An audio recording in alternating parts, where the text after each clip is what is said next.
C'est un projet qui est pas né en 2024.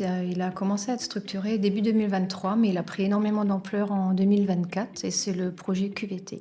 Un projet QVT comme le nôtre, il tente d'améliorer, par le biais d'actions très ciblées mais aussi très humbles, le quotidien des soignants, leur bien-être, l'articulation entre la vie professionnelle et personnelle. Ce projet, il a permis par exemple de mieux accueillir les nouveaux professionnels. Il a aussi, par exemple, permis de mettre en place toute une série d'ateliers conférences sur la qualité de vie globale.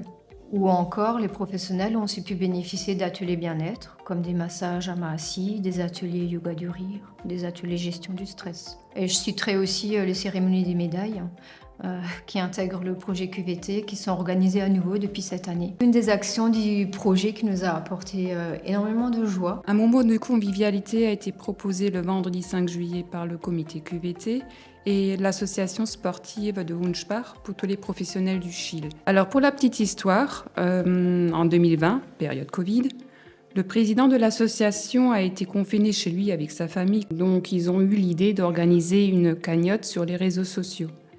Cette cagnotte Litchi a permis de rassembler 4 650 € et de financer notre projet. Finalement, après une année très dense et difficile pour tous les professionnels suite à la certification et les évaluations des EHPAD, il a été décidé avec les membres du QVT de mettre en place un Food Truck Day, financé par la cagnotte. Environ 50% des professionnels a répondu présent. La préparation de cette journée était un grand plaisir.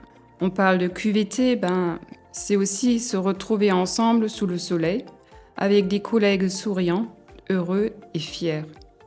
Pour moi, c'était un défi réussi, une satisfaction personnelle.